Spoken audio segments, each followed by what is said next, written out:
course, it feels very excited because it is not just a numerical completion of 5 years. I think what we are celebrating is a very distinctive kind of cinema that we have stood for as a studio, which is not about one film, two film, 1 or 2 years, but to be able to hold out a very special kind of cinema for 5 years across 50 odd films and another 30 from Hollywood. I think that gives you a great amount of confidence, and it really inspires you that you've done well here. The approach you've chosen has paid off, and therefore we are very excited and assured about how the future looks like. Oh, you ask a very brilliant question. I think every decade has its defining films. In my view, this decade, when history is written of Indian cinema, will be called the Renaissance of Indian cinema. And I say so because if you see the kind of films that have started to occupy center stage now, and it's happening now increasingly, are not the conventional films that Bollywood has traditionally done. Traditionally our films have always been hero-centric. I think what we did with our films like Tanu Weds Manu or Kahaani or Mary Kom or Queen is that we demonstrated that actually women are bankable. Heroism can actually come from a leading lady as well, and it need not be only a hero. None of these films virtually had a hero in them. So that's a very big myth which was busted. If you see some of the other stories we told, such as the biopics, nobody was doing biopics, in whatever 40s, 50s, 60s and 70s. So again, that's a very new kind of film making. If you look at some stories such as a Madras Café, people were saying that this kind of a realistic treatment of a war film cannot be done in Hindi. This belongs to the Hollywood genre. But we had a success with that film as well. Look at an action film like Singham, where there's a top cop who's sort of beating the baddies all the way, and that was perhaps the conventional way of looking at it.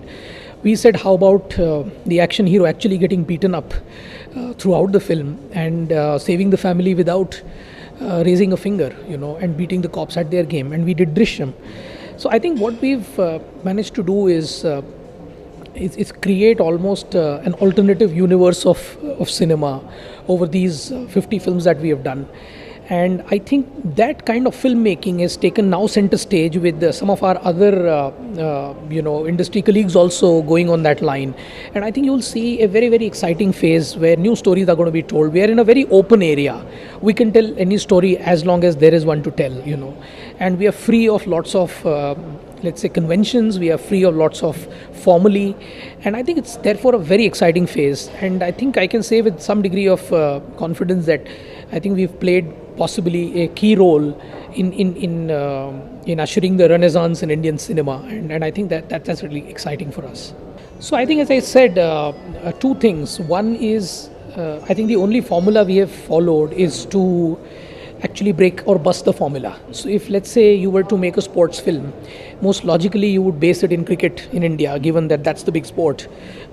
If you can call those sports films, then our two sports films have been in the area of boxing and athletics, right? So I think for us the motivation has been that we will not do the conventional. We will not do what is the norm. And we've typically shown courage to go outside of what is the norm and do what people on first glance may not understand. And that has been possible because we've actually valued story and story material over anything else. So when we saw the Bhaag Milkha script, when it came to us, we saw a phenomenal story with a great graph where you see a child who loses his parents and he later conquers the world. So we were motivated by this story. And similarly, if you see gangster films, right from Satya Company or even the later series, gangster films have always lived in Mumbai. We made a gangster film in back of beyond Wasseypur, so it's again the same thought that I think cinema excels if you surprise the audience, if you exceed expectations, and therefore by not catering to what is expected, we have found our rewards.